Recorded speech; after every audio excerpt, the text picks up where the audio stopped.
All right, we are live here. I'm just getting everything set up here so I can see, keep an eye in case anyone pops in on the chat here. All right. So I'm back in the workshop today. Had a bunch of stuff to do and thought I would take some of you along for the ride here. Anyone who was here last time will recognize the heads to my action figures, which have actually come out pretty well.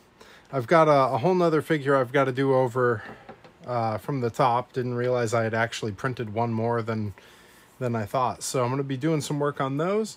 I'm also going to be doing a little work with some 3D printed skulls that I made. I'm just bringing them over into frame here. I'm a little more prepared this week than I was last week. First I have, this is a scale replica of a Homo sapiens skull, complete with a detachable jaw that fits right in and talks. I did a lot of cleanup work on this. I'm going to outline it on a vlog episode, but basically the back half here came out real rough, and I can show you on this Homo erectus skull, also with a moving jaw. The back came out really rough. This is where the model attaches to the build plate while the printer is running, and there's some layer lines that happen there. That's just an artifact of gravity, essentially. And then this is where the support material attached to it when it comes off. So it looks a little rough, and I actually have a pretty cool method for cleaning this up. And I'm going to do those toward the end because part of that process is using clear UV resin that is used in Resin 3D printers. And that stuff stinks to high heaven, and I got to put on a respirator while I do that. So I'm going to save that for the end before I stink up everything down here. Apologies for any noise if it seems kind of loud to anybody. It is cold down here in the basement workshop, so I have a space heater running. I am being kind though. I had the dehumidifier running to keep the filaments dry, and I also had the washer and dryer running down here, and I've paused all of those for the time being while I do this stream, for the sake of everyone else's sanity. So I'm going to bring over some of these figure parts that I was working on last time. And there's some spots that need some cleanup on some of these, so I'm going to take care of that first.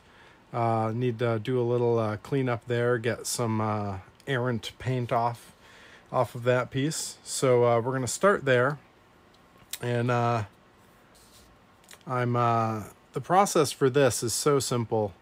It's really just taking a blade and very lightly kind of pulling back across where that paint was, and it's just going to scrape that paint right off the plastic. And yeah, this is couldn't really be a whole lot easier, but it is necessary because I am a perfectionist, and I want this to look as good as it can. Apologies if there's any camera shake. I have sort of a weird mount that I've created for the phone here. I may rethink this and have another design, but it's actually attached to the table, so you'll sort of see that if I bang on the table, you all wobble quite a bit. So I'm gonna do my best to keep from doing that too much throughout the stream.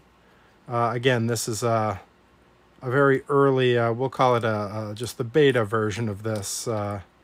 It's being tested out here now. All right, this is coming along. That's looking pretty good. I'm going to hit that with, I have a sanding sponge here. These are really nifty. They're sort of different grits depending on what side you're on. They give you a nice clean edge. They're also squishy, which means they conform to whatever you're sanding. And these ones in particular, I get in 2-packs at the Dollar Tree. So these are, a good dollar store find. So I'm literally just going to very carefully, I'm going to try to turn this so y'all can see exactly what I'm doing. I'm just coming back and forth right above the line where I want that knee pad to end there. And yeah, you can see that's already making a big difference there. That's looking real good. Yeah. Yeah, I love a cheap solution to a problem like that. Plus, it's quick and easy. And considering, you know, you see how many of these I'm doing, quick and easy is a huge plus. So in the past, I've done these where they had blue knee pads and blue trunks with sort of white trim happening on them. I'm switching it up just a little bit to have a couple different designs because I do have a couple different designs that I wear. So with all these, I've gone with black knee pads, black boots. That's going to be the run for this time, including on this extra set that I need to work on. And so I do want to clean up. You saw one of these, the toe. There's a little, on both of these, there's a little spot that needs some cleaning up.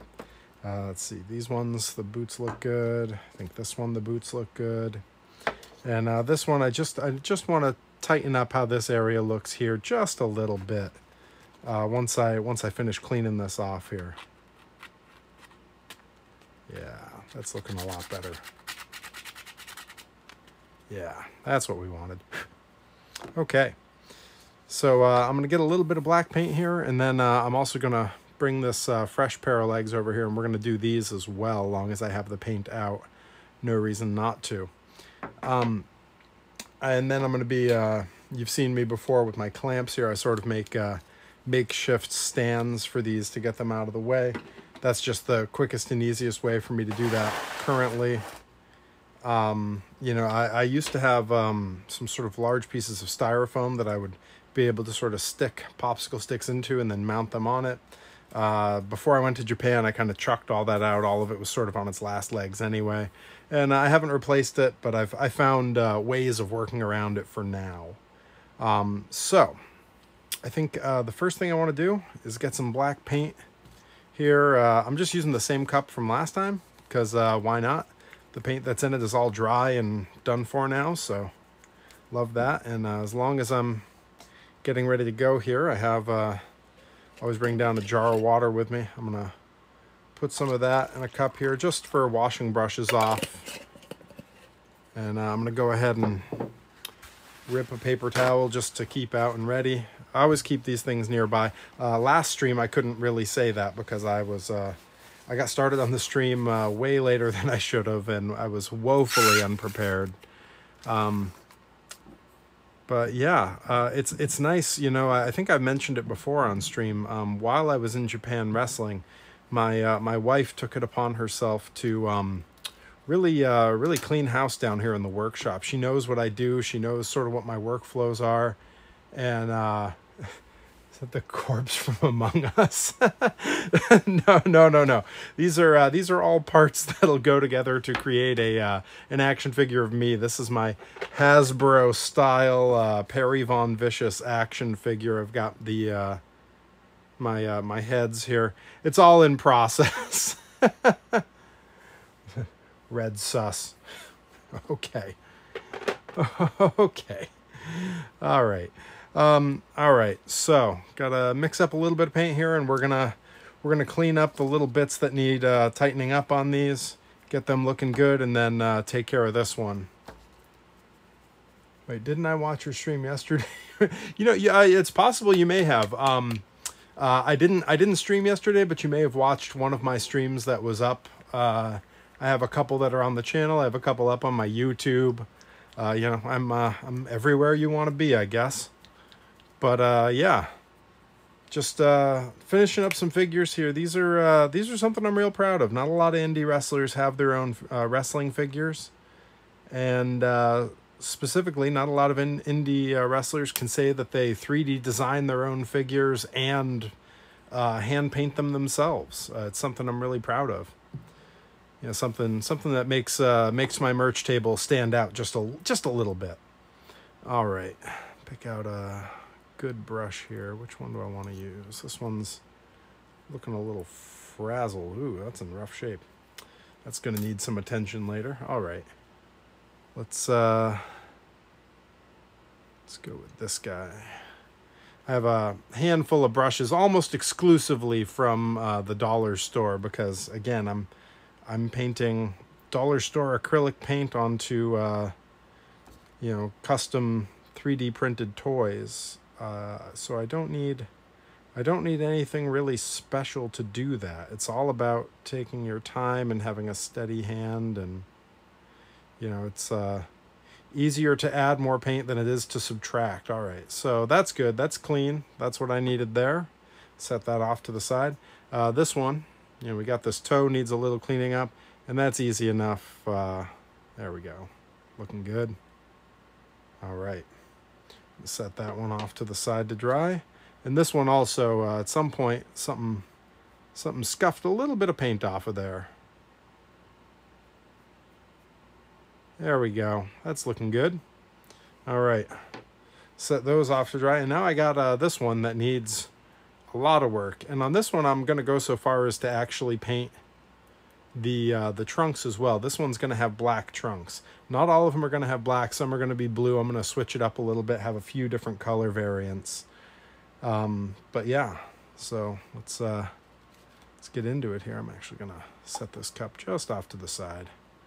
All right, and I can go in with a fair bit of paint at first. You know, I can glob it on pretty big to begin with. And as there's less and less paint on the brush, that's when I want to come up closer to these detail areas, because you get a little bit more control when there's less paint. You know, stuff's not running around everywhere. I can even come back down here and pull a little excess paint off the bottom of the boot here. See, Tyler from NH. If a leg breaks in the process of making these, do you turn it into an Uncle Sid action figure? You know, I imagine that all of his figures are built with kind of easy to break legs, right? You want authenticity. Man, that particular jump he did coming off the rope like that, what was he thinking? I mean, sure, I've done some silly, crazy things in the ring too, but like, I feel he was established enough that he didn't need to be trying something like that. Just risky. Poor Uncle Sid. All right. Tyler from NH, good to see you in the chat, buddy. But yeah, getting a few different color schemes this time around. You know, want a little variation in the figure. I'm going to be working on a whole new figure design soon. Some other wrestlers have asked for figures, so I'm going to be working on some for them. So there's going to be some streams in the not too distant future where I'll be doing some 3D modeling, 3D design work. Some of it will give away wrestlers that are going to have figures soon, but you know, that's the price of content, I suppose. All right, getting the bottom of the foot here. I love that. You know, I did this I thought it was kind of funny. I left that little hole for mounting this guy into like a, you know, like the Ninja Turtle van or something, because I thought it would be kind of cool. I've yet to try it. I don't actually know if the hole's printed well enough. Yeah, I mean, you can get a little thing in there. Yeah, I once these are dry, I may have to. I've got the turtle cycle around here. I may have to find one of my figures and see how it does. A grind figure set would be awesome. Hey, I completely agree. It is quite a process to do the actual design work. The printing and the painting, that's a whole nother story. And, you know, there's a cost involved with that for some wrestlers can be prohibitive. So, you know, I've talked with a few people who are interested, and certainly from what I've heard, my rates are very reasonable. You know, this is outside of just wrestling. This is it. This is what I do for a living. I do 3D printing. You know, a big part of that comes from the work I do for education, you know, educators and nonprofits, helping to make anatomical models that they use for teaching. So that's where a big part of it comes. Some of it comes from stuff like this. I mean, the number of Perry Von Vicious 3D printed toys that I have sold is not insignificant, and that has been a wonderful way to make some money. You know, to make not just to make toys, but to make a toy of yourself and have people interested in it enough to buy it, to where, you know, it's there's often times where I make more money selling my toys than I do for my actual match, and that is such a cool feeling. All right. Yeah, that's looking pretty good. How's that drying up down there? That's looking all right. And I also like doing this on the stream. I feel like it gives people a chance to sort of see what goes into these toys. Because I know, I believe, Tyler, I believe you do have a Perry figure already, if I recall correctly. If not, it's possible you had one of the monster trucks. Certainly you have a shirt. I know that. Always very supportive. Always, you know, around at shows. Always happy to see you. All right, so I think rather than painting the trunks on this, I'm going to let these feet dry first so I have somewhere to hold it. And in the meantime, I can set up my little jerry-rigged stand for this, because he's got to stay upright now. He can't touch the table while he's drying. So I take this first clamp, and I go in like that into the peg. And then I take this other style of clamp and go around that. And now it can sit upright while it dries. There's always a way, and there's always a cheap way if you're willing to waste some time and look for it. All right, let's switch gears just a little bit from doing the sort of bigger pieces like that to one of the heads here.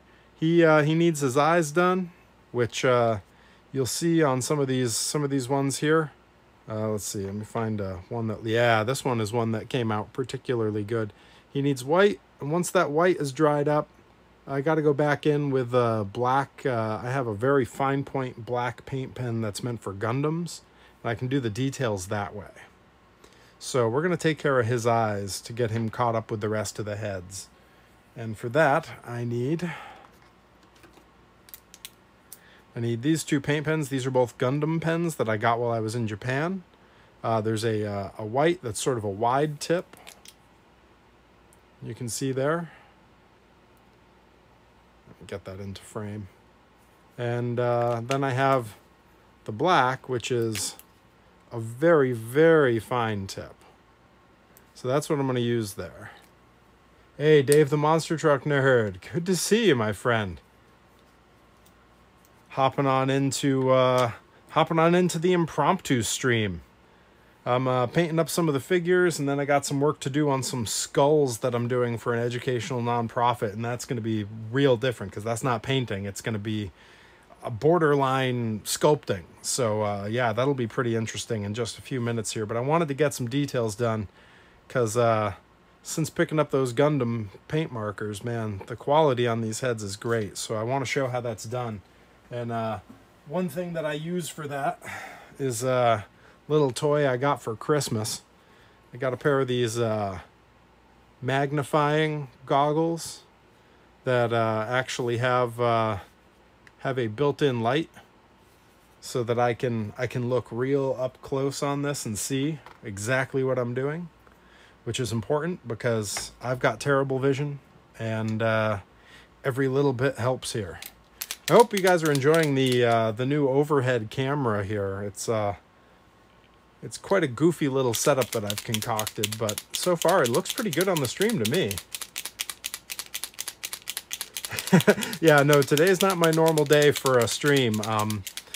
Honestly, this is just, I was overdue for getting these done, and I have built this little rig here for the camera and figured, you know, might as well throw on a stream for a little bit while I'm painting these, because I got to do it anyway. All right, I'm putting on my super cool goggles. I can assure you that I look very cool. And yeah, now I'm going to get a nice close view on all this while I work on it. Hopefully I don't stick my head right into frame. All right. So, just gonna come right in here.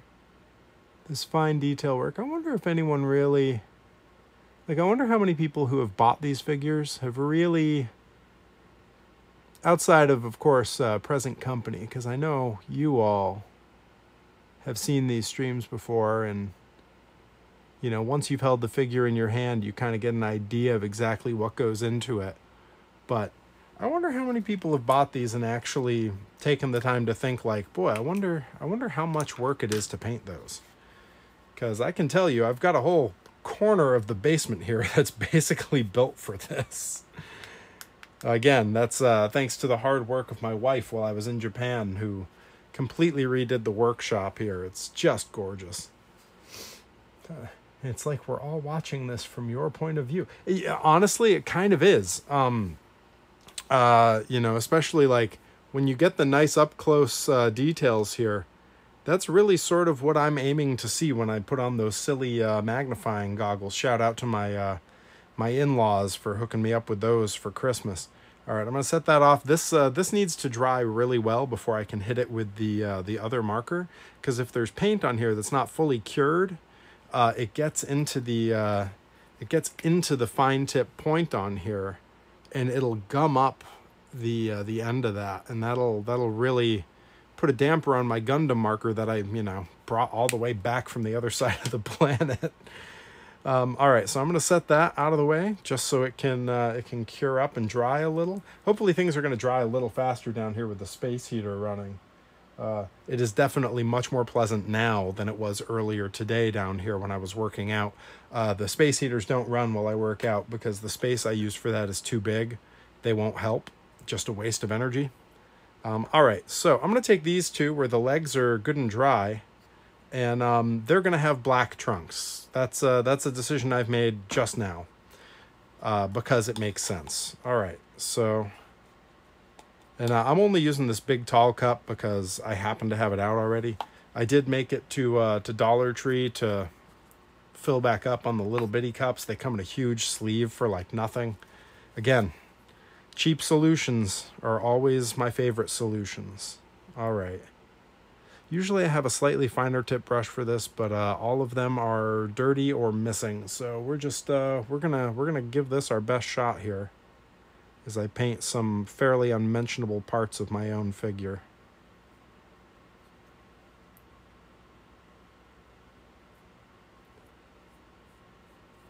But yeah, I appreciate you guys tuning in. I know it's Monday night, so there's certainly other places that wrestling fans might turn their attention this evening. So thanks for joining me. Very cool.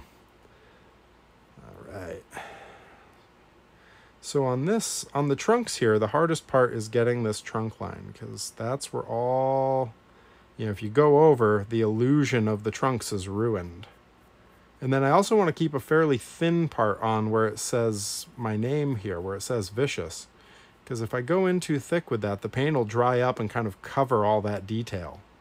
Really don't want that. So I tend to sort of hit it again a second time because it kind of takes a little of the excess away. It might leave a few brush strokes, but in the end, after it's clear coated, you really won't notice those. I don't fret too badly over brush strokes on these. Again, one of the reasons I can use inexpensive brushes from the Dollar Tree is because, I'm taking care to make sure that this is gonna look good from all angles, and with the plastic and the printing the way it is, I don't have to worry too much.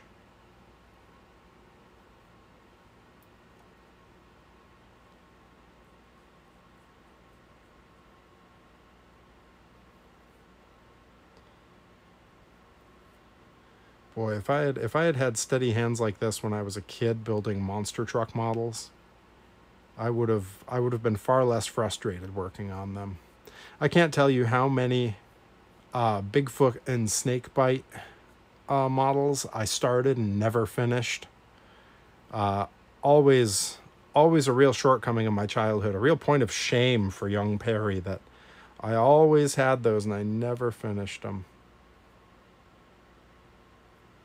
All right, that's looking real good. Yeah, look at that. Fantastic. All right, I'm going to set him out of the way. Let him start drying up a little. We'll work on the next one. But yeah, those Bigfoot and snakebite models were so nice, and I never really finished one. I started them, I got a good bit of the way through them, but I never had the patience or the dexterity to finish them. And I was always a little bit jealous. My friend, my best friend growing up, Clayton, he made a snake bite model of the same kit that I had. And I actually think I bought it for him for his birthday one year. And it was phenomenal. I mean, perfect. The paint job, the assembly, the details, the even the decals where they went, it was so good. And he kept it really beautifully displayed on a shelf in his room. And every time we would hang out, I was so jealous. I always just told him it was great, and then I would spend a lot of time staring at it. But in my head, I was just fuming. Speaking of monsters, Hot Wheels will be at the Mullen Center April 13th and 14th. I saw that. You know, that's a tough one for me because I've seen the tour twice now. And they don't change the lineup. And I don't know if have you been to a Hot Wheels show? Because I don't want to spoil anything for you. You know, I don't want to say too much. I mean, I'm sure you've probably, I know you're in some of the groups online, so you've probably read about the tour a little. Yeah, Dave, have you been to the Hot Wheels Monster Trucks tour before? Keep an eye on the chat, make sure I don't miss a reply.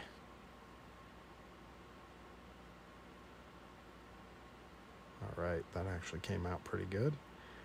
So that little in-betweeny spot there right down in the crotch is real hard to paint. Just like in real life. All right. Yeah, I got a little overage there, but I can clean that up once it dries. All right. Looking good. Yeah, I saw it once. All right. So, I mean, you can probably tell from what you saw. Tour doesn't change that much. There's not, you know, I have fun because how do you not? You know, how do you sit in a room with 5 or 6 monster trucks watching them do their thing and not have a good time? But I don't know, to me, the glow party, it's hard to watch. Like there's a lot that you really can't see while it's going on. And that's kind of a bummer. You know, that's a big deterrent for me. It's all the same trucks. I mean, you know, some of them are different chassis, but it's all the same trucks. The last time I was there, the best part of the whole show was Megasaurus, you know, seeing the Transformer that eats the cars. You know, it's essentially your Robosaurus variant, if you will.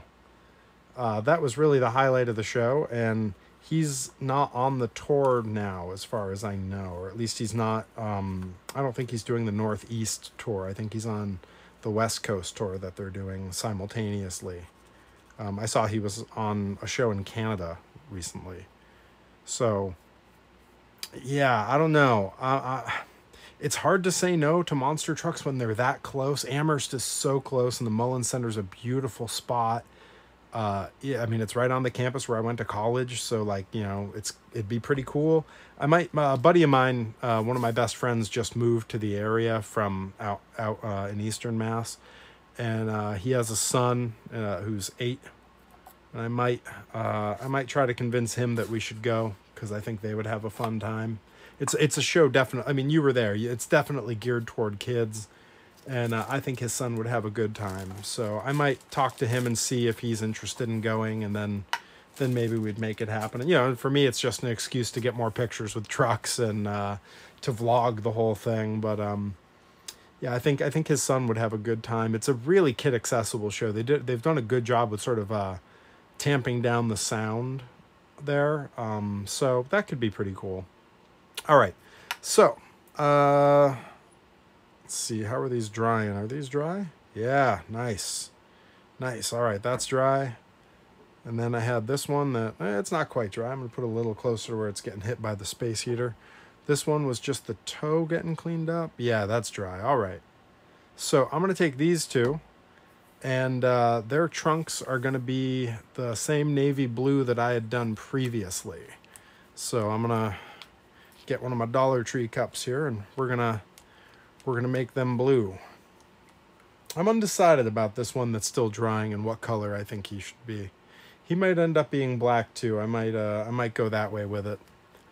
But yeah, all of these when they're done, I believe are going to have a mix of black, red, and white, or blue, red, and white, because those are sort of the trunks that I've been wearing the most lately.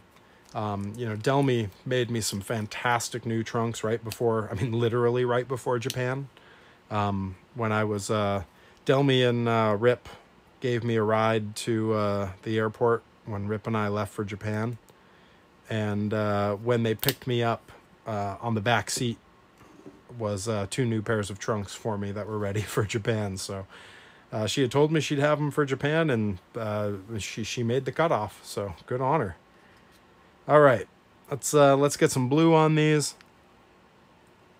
And I'm trying to be mindful of the time here because I want to get to the work on the skulls, because those are going to be pretty cool.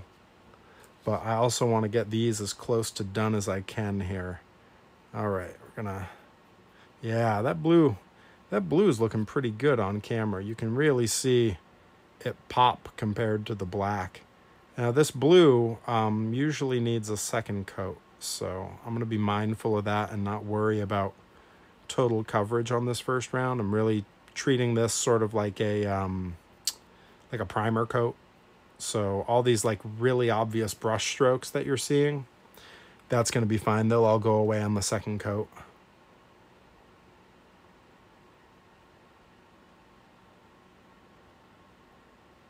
You know, going on light on the first coat is always an okay idea to me, because it keeps you from getting in trouble as you go. You don't get a lot of drips or anything.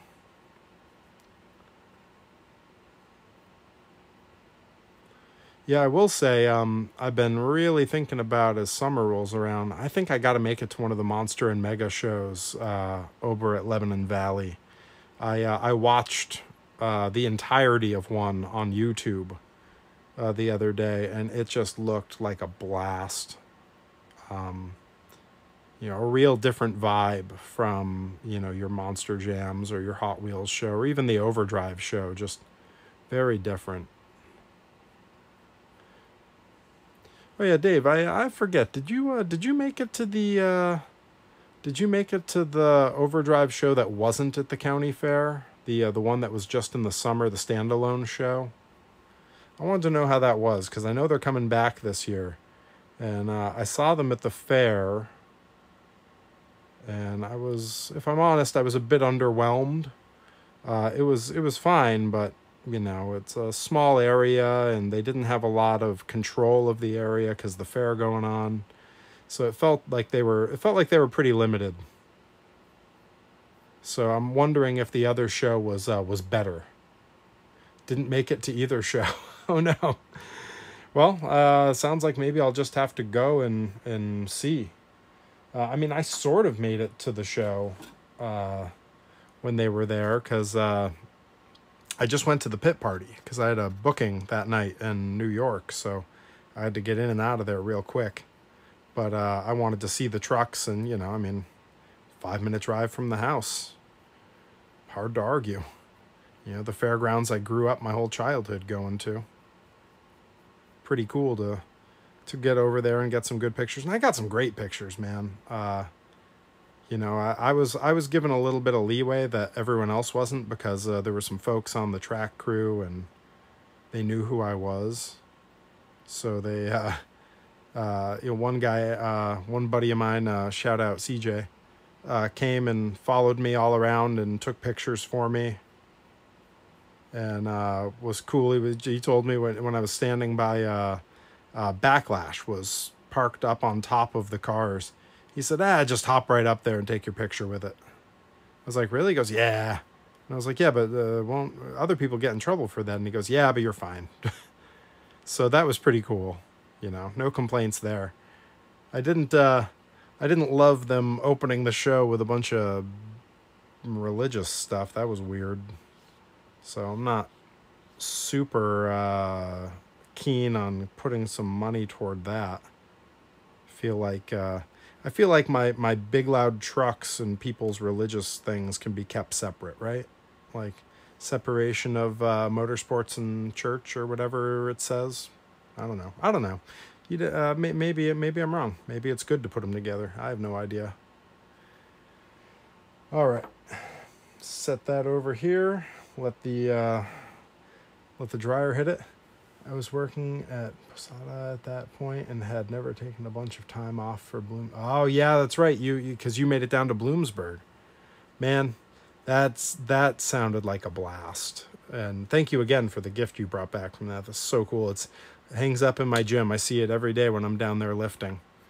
All right, let's move those out of the way. Let's get a look at this. How's this drying? Almost dry. All right, can't really go to town on that one just yet. But I bet these eyeballs are about dry. Yeah. All right, we're getting back into some detail work here. The religious thing is a Jeff Bursey thing. He does it at every show. Yeah. Weird, man.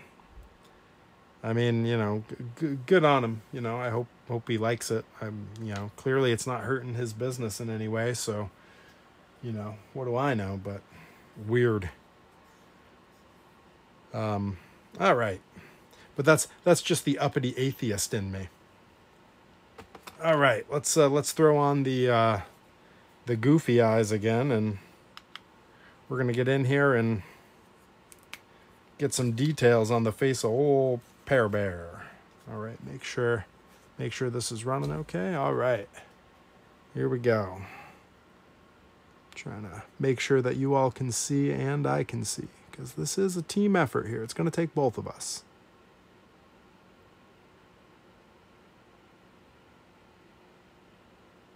Good. Good. There's one. That's looking pretty good.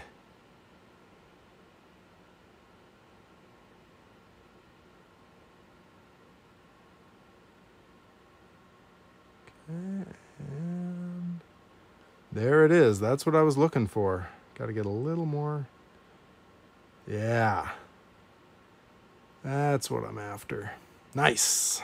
Nice. Now Perry's got those Hasbro eyes. All right, the cap back on that bad boy. Take these things off and find my regular glasses so I can see what I'm doing. Okay. All right, we're gonna switch things up for just a minute here, and I'm gonna do a little work on this skull, and it's gonna be a little tricky because this is some pretty hands-on stuff, and I don't want to shake the table. If you joined the stream late, I was explaining that the mount that I've built for this is actually attached to my sort of movable workbench that I've built here. And while it is heavy and very sturdy, if I knock it, you can see the whole camera likes to shake there. So we're going to do our best to avoid that, because that does not make for great TV. I'm going to move a bunch of stuff out of the way here, just clear some space. I can bring all this back when I need it for painting those in a minute, but for now, space on this bench is at a premium. All right, so get this water out of the way, and I'm gonna bring over. I was explaining right at the top. I have these two skulls. One is a Homo sapien skull, like sits inside of my dumb head. That's this guy here.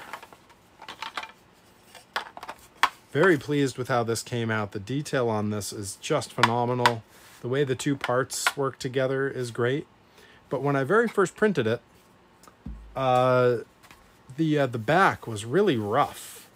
And I found a great way to clean that up and make it look real nice. And I'm going to do my best to replicate that with this Homo erectus skull that I have here. God, it's such a cool model, and it's got a little more cleanup I have to do. There's some areas where some support material was touching. I'm going to do all that off camera because that's not really as much fun to watch. That mostly involves holding a small heat gun and kind of prying at it with some little clippers. It's not going to make for great TV, but you'll see the back of the skull here, really rough shape. It's got this one spot that just doesn't look right at all. And that's just an artifact of the way these things print and where support materials touch. So my first step is sanding this nice and smooth. And I am going to grab a respirator to wear because I did this the other day with the other one and proceeded to hack and cough for 2 days straight from inhaling plastic. So I'm going to go ahead and not repeat that. Fortunately, I keep all this stuff pretty close and nearby here. So if you thought I looked goofy with those other goggles, I'm going to look so cool wearing this thing.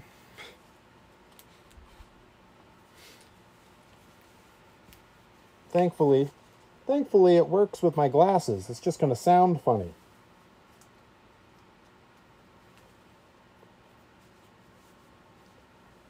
It's a fashion show here. All right. So, step one, bring all my sanding materials over here. Got sandpaper of different grits. Sanding sponge has a few different grits on it. See, yeah, I think this is okay.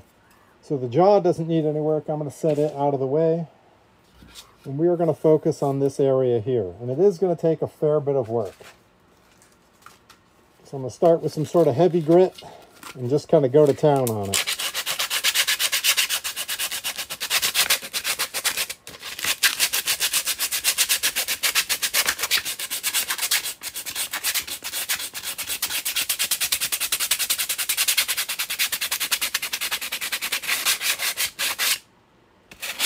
Okay, already that's much better than it was.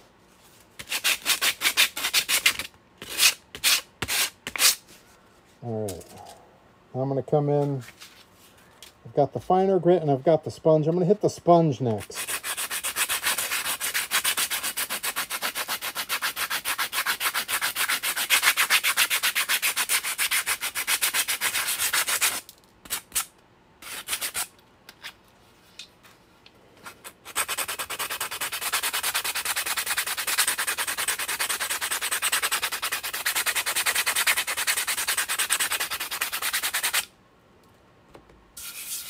Okay, that's a bit better. It's looking better. You can still see a little bit of artifacting there, but we're going to get rid of that in just a minute.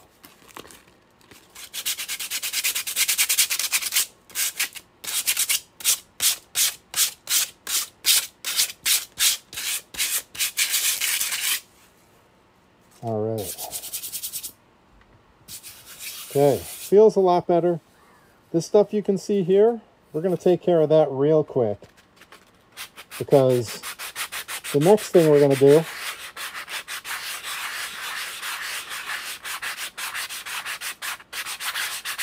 all right, there we go. That was bothering me. All right, the next thing we're going to do,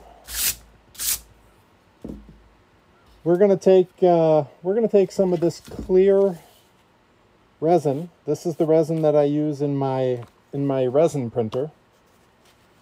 This is the resin I use in my resin printer, and it is crystal clear.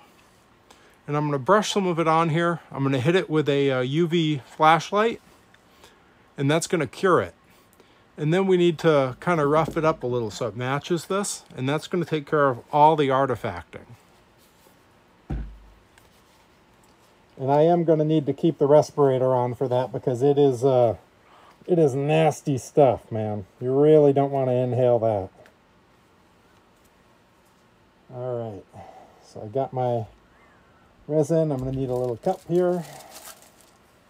I need a throwaway brush. And then I need my UV flashlight. All right. So I'm going to give this a good shake. That is going to put some air bubbles in it, but that's not going to matter too much, all truth be told. All right.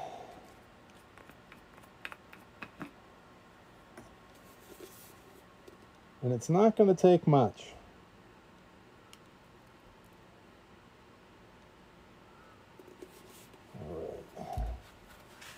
I always clean off the lip of the bottle. Keeps everything clean for next time. Even through the respirator, I can smell this stuff. It is nasty stuff, I'm telling you. All right, get that out of the way. So now, I want to come back here where all of that is and just cover the whole area with a thin layer of this UV resin.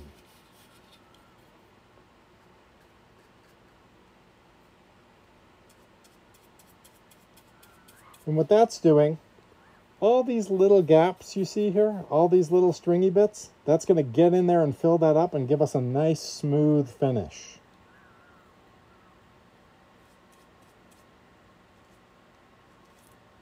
Got to watch for stray hairs coming off of the brush. These throwaway acid brushes from Dollar Tree. Not ideal. But they are cheap and they do the trick. Just got to be careful with them.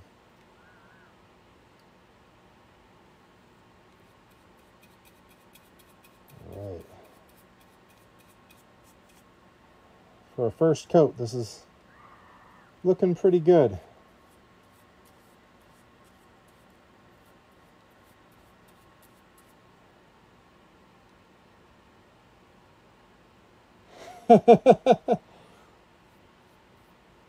You merely adopted the dark. I was born in it. Glad I could help. Would also help if I gave you a Obi-Wan never told you what happened to your father. I'm gonna get a copyright strike. Disney's very litigious. All right, I'm gonna take that UV resin and set it way, way out of the way, because now I'm going to solidify all of that with this UV flashlight. And it doesn't take much, but I do want to take my time with it. Make sure I get complete coverage. You can see some drips there. We're going to sand that down.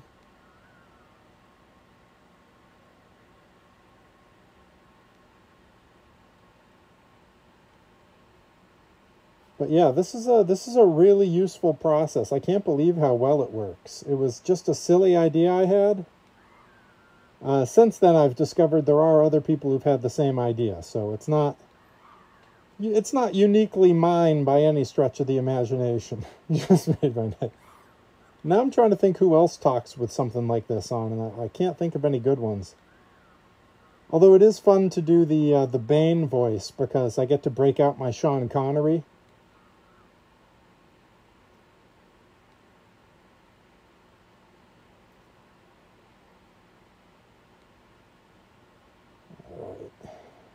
Should just about do it. I'm gonna, like I said, it doesn't take much to do this, but I always want to make sure it's good and cured, because in a second I'm gonna touch it to make sure it's dry, and this stuff is gross and I really don't want it all over my hands, especially since at the end of this stream I'm gonna have to turn the phone off, and I don't want it on my phone either.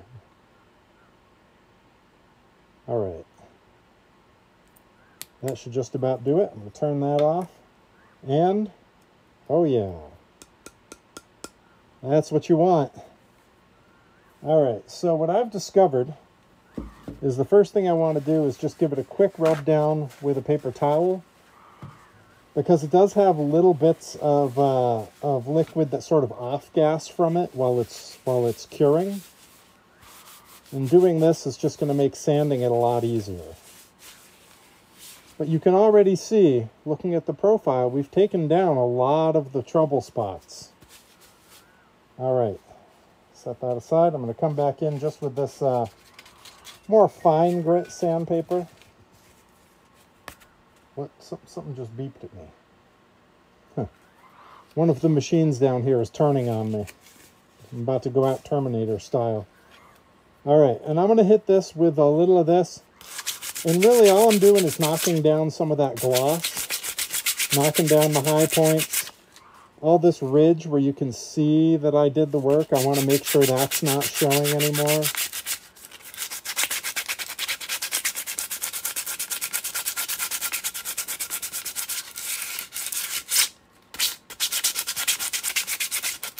I'm basically doing, you know, there's sort of a famous quote about sculpting, where they say, when you want to sculpt an elephant, you just take a huge chunk of marble and chip away anything that's not an elephant. What I'm doing right now is taking this resin and sanding away anything that's not a skull.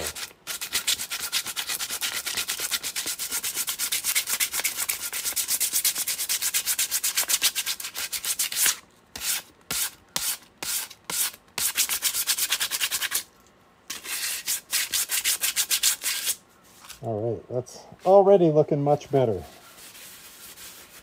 All right, yeah, I'm liking that. Okay.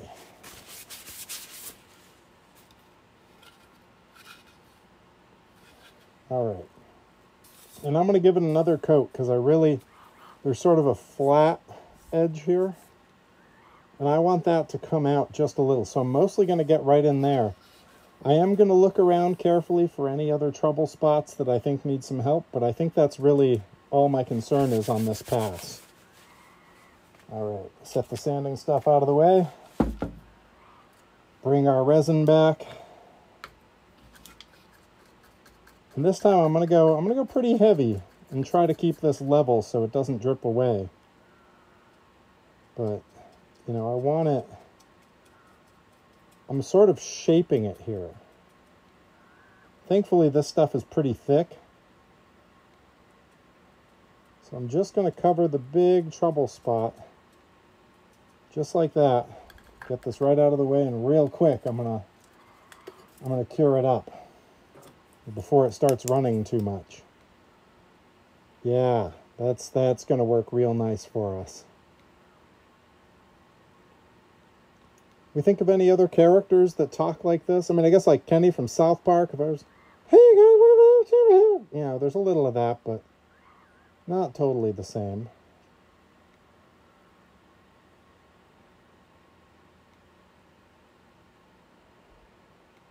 You merely adopted the 3D printing.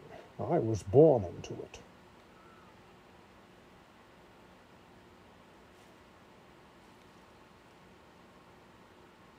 But yeah, a lot of good monster truck shows coming up this year that I'm really thinking about trying to get out to.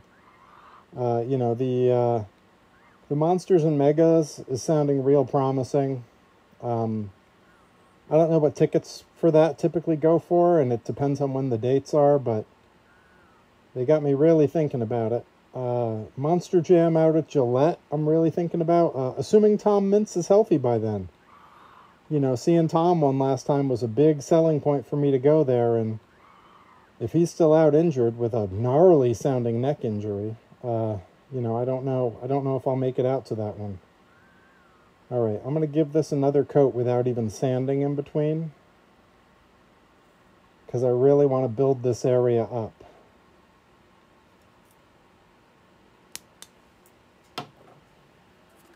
Bring this right back over. And here we go. Just letting it kind of ball up on top here, just like that. I think that's going to be the last layer.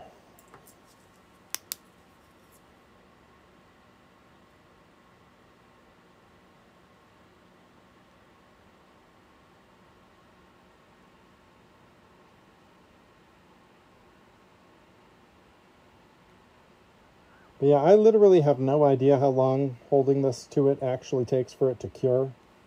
I just figure if I overdo it, it's not a problem. If I underdo it, it's a big problem. So I tend to err on the side of too much rather than too little.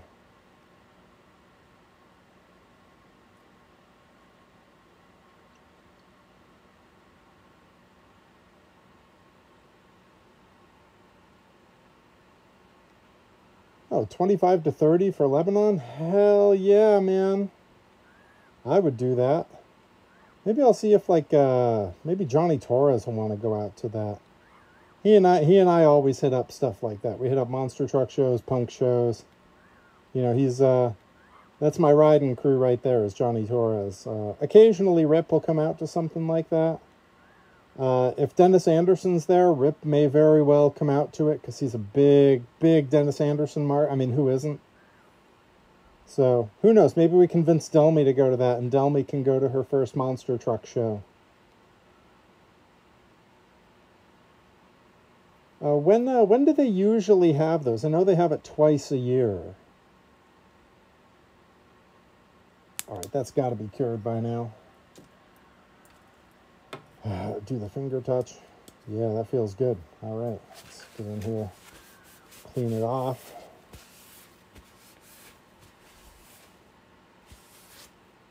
Yeah, looking good. All right, I'm gonna come back in with this light sandpaper because that's all it really takes here. Oh, I got some resin down on my paper. I want to cure that up before it has a chance to get all over everything.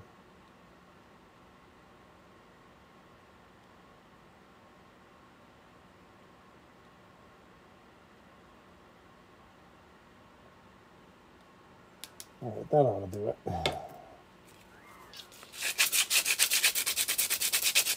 All right, yeah, that's gonna be good.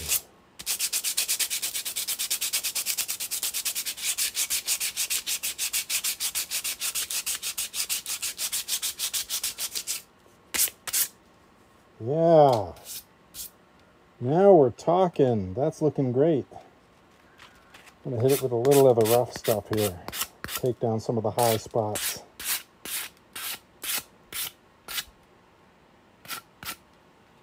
All right, that's looking great.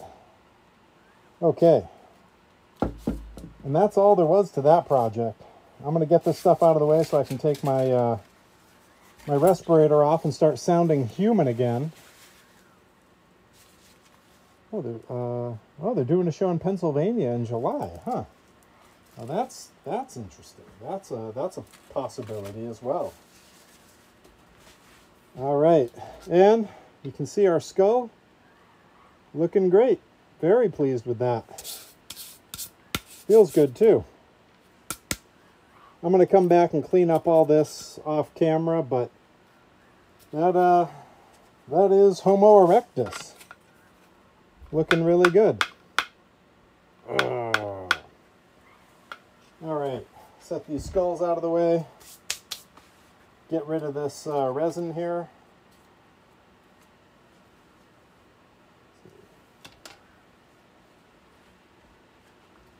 I'm actually going to cure what's left in the cup. That way it's just out of here.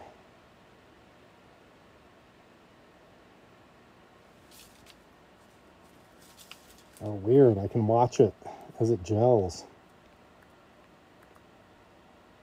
Oh, that's so weird. Look at that. You can see bubbles that are trapped underneath it. Hear it crunching a little. It's just the top layer that's cured. Wow. Wow, I could play with that all day. I'm sorry. Sorry, not a great use of time on the stream. All right. And I can take the respirator off because I do have an air purifier that runs down here most of the day. So yeah, already there's not a strong smell of the resin. So that's a really good sign. If there was, I'd have to put that thing right back on and keep it on the rest of the stream. All right. Yeah, this is all cured up because it's not wiping around. All right, just gonna get all the dust and stuff off of here so that we can proceed. And that's why you don't fill stuff up high. No spill. Nice. All right. Gonna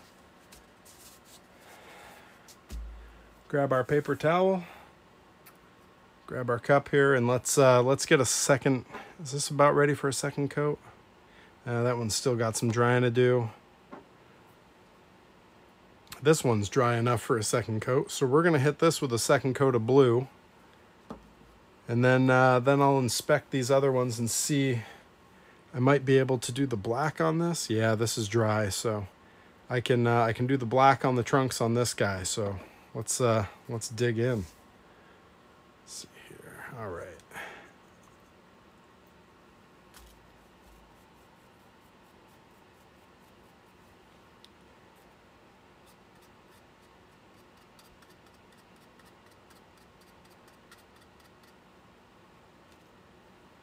Yeah, I the other day I was thinking about the Monster and Mega Tour because I saw the video on YouTube of, like a complete show.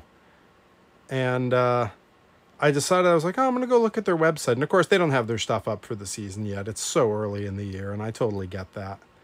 But I found it really interesting that on their website, they claim that the French fries at Lebanon Valley have been voted #1 in the tri-state area. Which, given how big the tri-state area is, seems a little dubious to me. I don't know. Have you had the fries there, Dave? Because I'd be real interested to know if they're really that good. I mean, if they are, I get out there to one of those shows, I'm gonna have to do a taste test for the vlog. Gotta tell the people if it's real or not. I'm a well-respected journalist.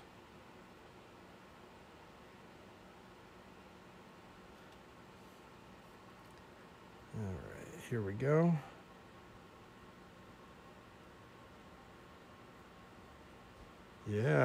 Yeah, good coverage. That's looking nice. All right, let's use whatever excess paint is on here and fill in the gap.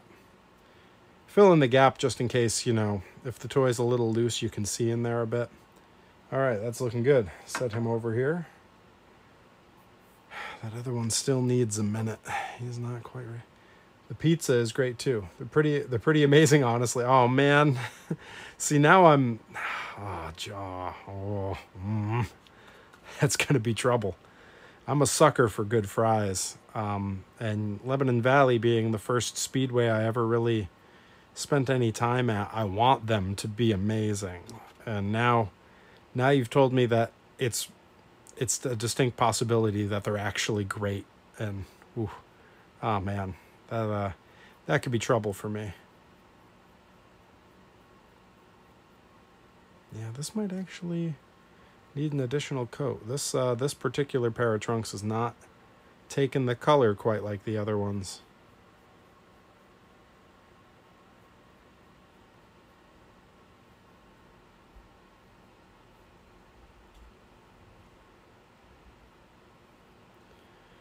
Maybe it's okay. Yeah, actually, it's looking pretty good now. Yeah, I just needed to be a little more patient. The pizza's great too, man. I love pizza. God, I think about pizza way more than most people should. I actually make homemade pizza every single Friday. It's unless I'm at a show, which is that's a tradition my wife and I have. Like, I've got a pizza stone and a peel and everything. I make the dough from scratch. For a large portion of the year, I make the sauce from scratch using stuff only from my wife's garden, which I actually just finished a batch of sauce from the garden. We had a whole bunch of the garden stuff frozen for the winter. And I brought a bunch of it out and made a huge batch of sauce. And yeah, very excited for Pizza Day Friday this week. All right, I'm going to clean off from the blue. I think I'm done with the blue, and I'm going to go back to the black for that one last pair of trunks there. Yeah, I think that's going to be the move here.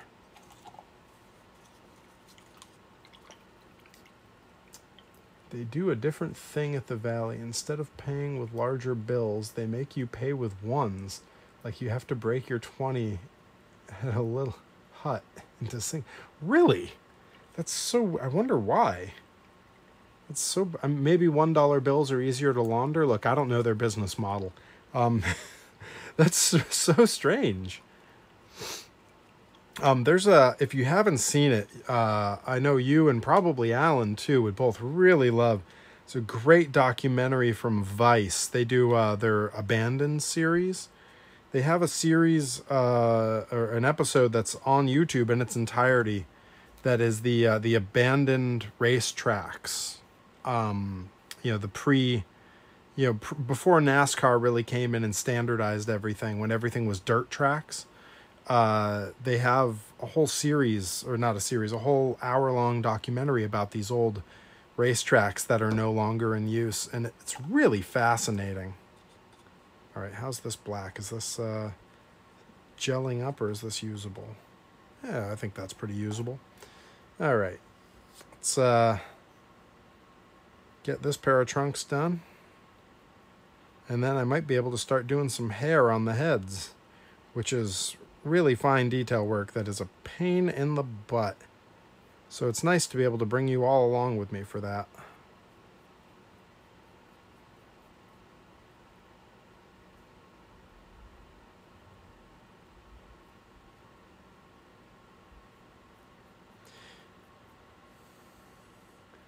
I love that. I heard Junior did a series like that a couple. Oh wow, that sounds really interesting too. Is that available to stream online by any chance? And I can I'll post a link to that Vice series. I'll put it up on Twitter and share it with you there, because it's a great little documentary and really a lot of fun. And the host is clearly having a great time as he travels around and meets the folks who, you know, worked at, ran at, and raced at these tracks. They visit a couple that are still running. You know, it's really really cool. Feels like a real step back in time. All right, I'm gonna call that good base coat there. Get on the inside here. There we go. All right, and we'll set that up to dry. Looking good, guys. I mean, they look like me, so of course I think they look good. It's called Lost Speedways. Oh, it was on Peacock. I bet it's still on Peacock. Oh, that sounds cool. I'm going to have to remember to look that up. That sounds awesome.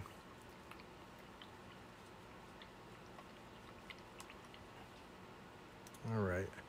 Now, I would love to have a more fine brush than this for the heads, because I feel like I need a little more control than this brush has been given me. So I might call it a day with this brush and see if I've got something better for these heads, because it would be real nice to get the hair done on these and have them drying. I'm trying to time this so I can clear coat these once it's nice enough to move the cars out of the garage, because if I clear coat down here in the basement, the whole house stinks. I don't have a vent hood put in yet. That's a project for this summer, I'm afraid. All right, well, let's see. What brushes do I have that are actually going to be of value to me in this process? All right, I got this little fine tip one. It's not gonna move a lot of paint, but I think for like the facial hair in particular and for the edges of the hair, it should do a good job. So I'm gonna keep that one out for use. And I just want something, yeah, something a bit like this, kind of stiff bristled, a little bit wider, but stiff bristled. That should get me through the rest of those. Okay, well, guess we'll start on this guy. He's as good as any of the others. So let's get one of these little cups here, one of my Dollar Tree cups.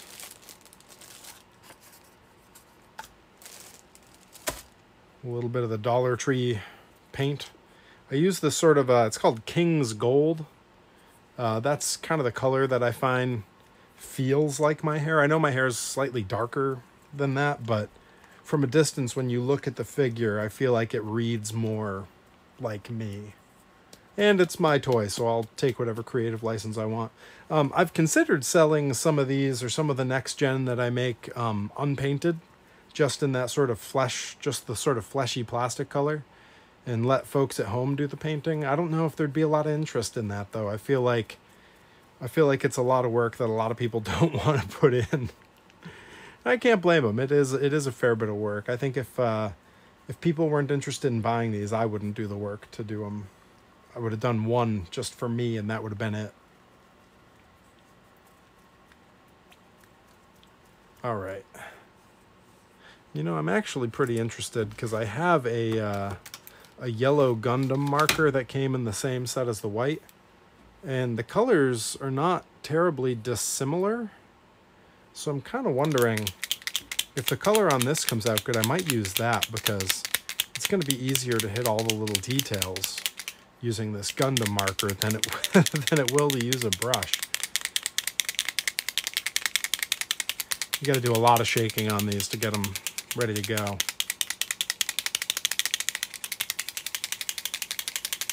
All right. I remember the first time I saw a paint marker, and it was I think a Walmart paint marker that I bought for doing model kits. Boy, did that change everything for me, because all of a sudden I could do details that I was otherwise completely incapable of. I don't think I shook it up enough.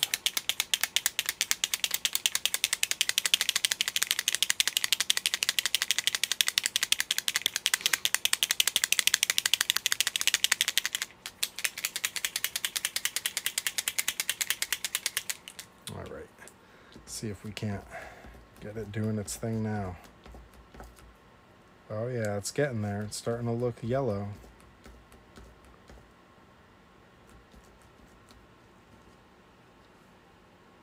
Oh, come on, you're so close.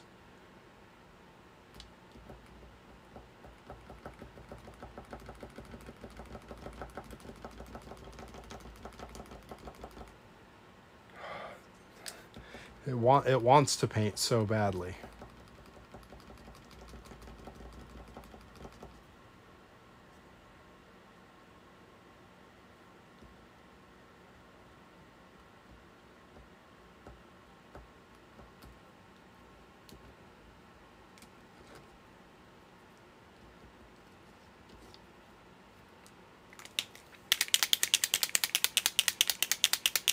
Yeah, I'm real curious to see how these look next to each other, and I'm gonna test them right next to each other. I'm gonna put a little in the cup for now. Gotta shake this one. I'm just sitting here shaking things. This is the stream now. This is what I do for a living. I just shake paint up in the basement. Putting my English degree, my co-degrees in English and the classics into good use here. All that knowledge of Shakespeare, so I can shake paint.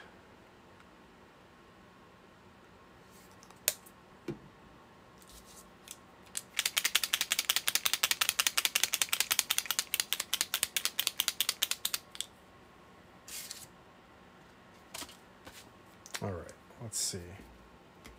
Okay, there we go. Now we're getting some paint flow out of it.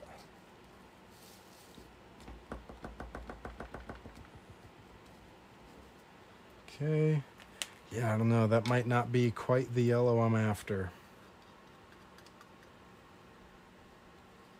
Yeah, I think it's just a little bit too yellow. I think I'm gonna have to stick with the brush. Well, it was a good thought, but all right, let's pull a victim up here and get to painting. I'm gonna try this first one without putting on the goofy close-up goggles. Actually, this fine tip brush might be okay.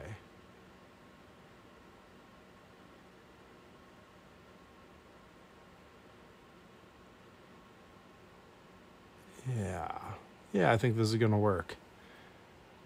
Okay. And I'm really just gonna use this for the fine points, sort of the edges, because that's where I need the most control, just to make sure I'm not painting where I don't want any paint.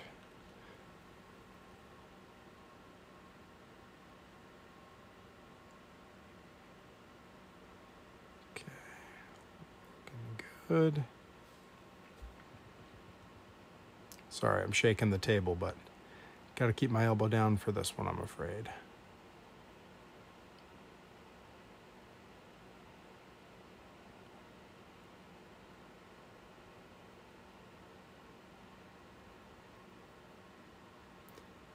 Okay, that's looking good.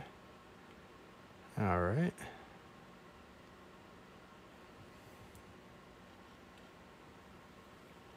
I'm definitely only going to do one or two of these on camera because I've got a lot of them to do here.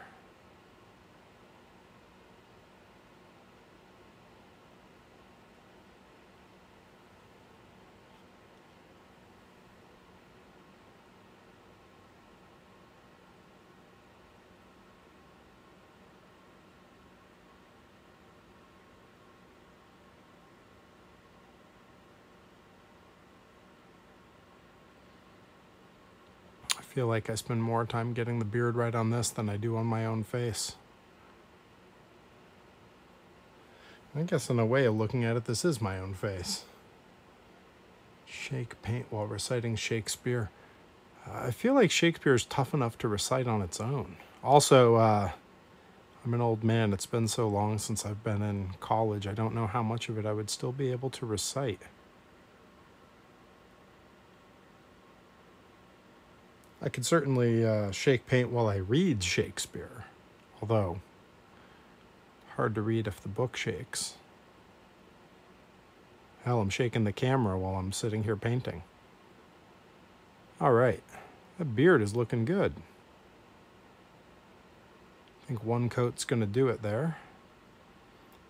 All right, and now I'm just gonna try to get the edges of the hair because I can come back after with the bigger brush and just go to town on it and really fill in the rest. But for right now, it's all about just getting this edge line here. Yeah, that couldn't really have gone a whole lot better. Tricky part is it is a little hard to hold because I was cruel enough to myself to model my own widow's peak. So having that there means that there's less place for me to hold on to.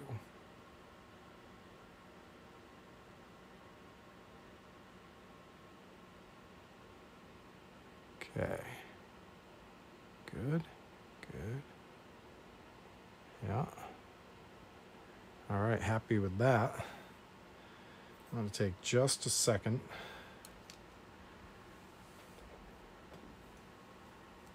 I'm going to wedge this guy onto his little stand here so that I can paint this top edge without having to hold him.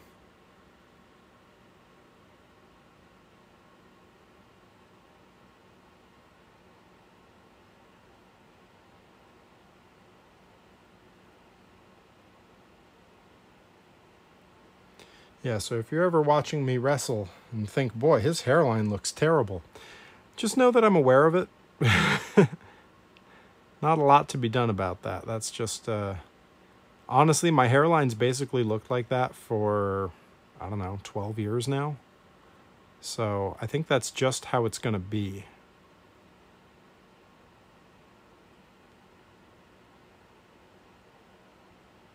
I've made peace with it. All right, you know what? I'm gonna set this guy here. I'm gonna grab the bigger brush, and as long as I've got him held here, I can finish the hair here. I'm gonna get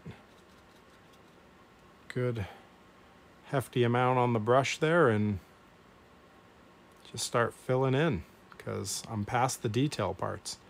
This somehow went much easier than when I was doing these the first time. The first time I was painting these, I struggled so bad. I was uncomfortable. I was nervous doing them, probably in part because I was remembering my failures with those monster truck models as a kid.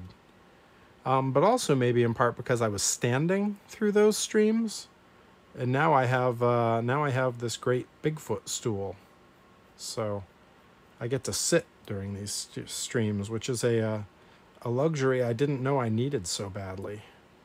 Just getting right under the bottom edge of the hair here. All right, and that is a Perry head. I'm gonna get a hand behind that so we can see if we can focus. Yeah, little Perry head. All right, set him aside to dry. Very pleased with that. All right. What time we got here? 10:07. I think we got time for one more head. I don't think I'm going to get any of the detail work on these because they are taking a little bit longer to dry than I would have hoped for, but I got 2 coats on the blue ones. The black ones only ever need 1 coat, so those are going to be looking good. Yeah. Who knows? Maybe maybe tomorrow will be a 2-stream day, depending on what the weather does. I might stream in the middle of the day doing some detail work on these, and then I'm going to do a gaming stream tomorrow night. Genetics are cruel sometimes. You know, honestly, I'm okay with the Widow's Peak. I think the the cruelest thing I got in genetics is predisposition to being a little bit heavy. It takes a lot of work for me to look as moderately as in shape as I do. So that's really the tougher burden for me. All right, let's grab another Perry head here. Yeah, oh, this guy, look at those eyes, just staring a hole right through you. All right, and we're gonna do just like last time. I'm gonna do the beard first, and then we're gonna find our way to the hair.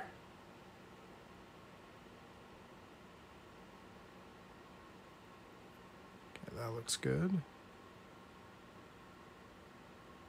Good. Yeah, you know, maybe this fine tip brush is okay. I wasn't sure about it because I always feel like I don't really have the fine motions for it, and that it doesn't really move. I feel like none of these brushes really move the paint the way, you know, some expensive brushes might, because they are all from the Dollar Tree.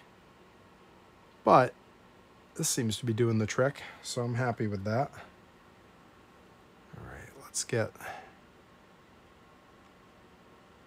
edge of the beard here. That's looking good.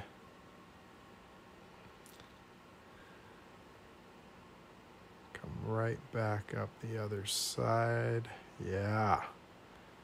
I know I'm not necessarily holding this where you can see all of the detail of what I'm doing, but I am exceedingly happy with how this has gone.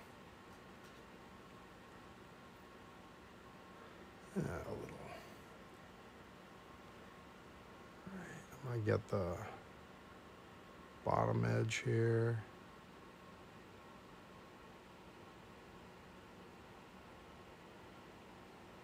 And I guess as long as I'm sort of repeating my motions here, I'm going to do a little bit of plugging. Places you can see me in the near future, whether I'll be wrestling or just hanging out. I will be at Fight Life this weekend. Not booked, not wrestling necessarily, although you never know, that could change. Cards are always subject to change. But you know, Rip and Delmy are going to be there. I wanted to go and support them, and the folks at Fight Life put on a great product, and I've wanted to see it in person myself for some time. So I'm going to head out and check it out. You know, I got a lot of friends on that show, so that'll be a fun time to hang out. Then that's this Sunday, I believe, glancing at my cheat sheet, that is the 18th. Then next weekend, Saturday the 24th in Westfield, Massachusetts, is Blitzkrieg Pro. I am not as yet wrestling, but again, cards are always subject to change. That could change, but I am planning to be there. I believe Dave and I will be doing a little swapping for some monster truck toys, so I'm looking forward to that. Yeah, I'm really just looking forward to seeing all my friends and being there to support. You know, Leary and Skylar, I think most people know, are sort of the team behind that show, and they do a great job. So always happy to be there in person for that. All right, I gotta switch to a different hold. There we go. And the card looks really fantastic, so I'm really looking forward to seeing it. Fight Life looks like a great show. You know, honestly, everything in New England's looking like a great show these days. All the companies are really, as the kids say, popping off. I wouldn't say that, not with this hairline. But yeah, all the companies in New England right now are putting on great shows. Chaotic is really fantastic. You know, I know Wrestling Open never fails to be a good time for those who are there. Grind, you know, getting into the swing of things for the year, which brings me to the next show that I'll be at. I will be in the main event, March 8th, taking on Mike Skyros, challenging for the Grind Grand Championship. I think it's time. I think it's my time. So I will have, clearly, I will have action figures there. I will have t-shirts there. I will have 8x10s there. And by the end of the night, I may very well have a championship belt. So be sure to be in East Hampton on March 8th for Pro Wrestling Grind Presents Overkill. It is a 2-day event. So be there the next night for Overkill Night 2, where, who knows, currently I'm not scheduled for that show, but that could change. I might have to defend a newly won Grind Grand Championship. All right, I'm going to hold Perry by the head here. Fill in the rest of this hair. Because action figure Perry has long, lustrous, beautiful hair.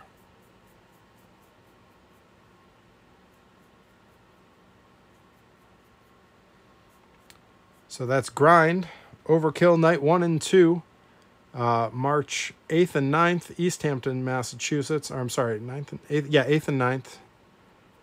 And then just a couple of short weeks later, there's another pair. Oh, got a little section that needs some help there. There we go. How are we looking on this side? Yeah, looking good. Looking good, Pear Bear. All right. Set him out of the way. And then after that, just a couple of short weeks later, I'm, again, using my cheat sheet here, March 22nd, Blitzkrieg Pro will be in Springfield, Massachusetts. That card has not been confirmed yet, but, you know, I'm a regular on the roster, so odds are that's where I'll be. And I know I've got some other cool stuff coming up as the summer rolls on. I do think that I'm going to call that a stream. We got a lot of good stuff to... Actually, you know what? I got one more thing I think I can do here. How's this guy looking? Is he dry? Yeah, I think those feet are dry. That means we can paint the trunks on this guy. All right. We're not calling it a stream yet. False alarm. We're back in business. We're doing a little more painting. Let's see. I got... Do we do 3 and 3? 3 blues, 3 blacks? Yeah, why not? This guy's going to be blue. All right. So set the yellow aside. Brushes can go into the water. And my cup of blue is coming back. Grab this one again, and here we go. All right. Going right back into... Now, this is the one that always needs 2 coats, so this is going to be a rough coat. We're ending the stream on a terrible, rough first coat of blue. Ending the stream as it began, in full chaos. But yeah, I've had a lot of fun doing these streams. I hope folks enjoy the ones like this where I'm making action figures as opposed to the gaming. I like doing both for sure. I've never been a big video gamer, but doing the streams has sort of been my excuse to get back into that world for the first time since, really middle school was the last time I played video games very much. So it's been fun getting to try some stuff out. And this past week when I played the Disneyland game, that was super cool. I've got some weird game choices coming up that I'm real excited about, stuff that most people have probably never heard of. And I'm real excited to try those out. I don't know how popular they're going to be because they're weird and not mainstream in any way, but I'm not worried about it. Like I said, doing those streams is as much for me as it is for anybody else. All right. We're going to call that the rough coat for him. I'm going to let him dry overnight. Come back in the morning, touch these guys up before my first workout of the day tomorrow. And we are going to call that the stream for tonight. False finish, kicked out at 2. Now it's, I'm down for the count. That is time. I got to get up. It's snack o'clock. I've been having what Rip and I in Japan referred to as gaijin breakfast. Every day we would have a bowl of rice with some tuna and some QP mayo, the Japanese mayo. It's a delicious little snack. It's a perfect little snack. It's what I'm having for breakfast every day now, and I usually have a bowl of it around now in the evening. It's a great snack, high protein, easy carbs, right on diet, and with a rice maker, it's super easy. Who knows? Someday I might do a cooking live stream. Maybe I'll show how to make a gaijin breakfast, maybe gaijin dinner. That was another meal we had over there a lot. I might even do one where I make my pizza from scratch. Who knows? But for now, that is it for the stream. I will be back tomorrow night, 9 p.m. Eastern Time. I'll be gaming tomorrow night. I might do a stream during the day if I get to paint these up. You know, weather allowing. I might lose power, might lose internet. But keep an eye on my socials, and you'll know for sure what I'm doing. Anyhow, guys, thanks so much for being here. Thanks for being interactive in the chat. It made this a lot of fun. And I will catch you all again soon. Take care.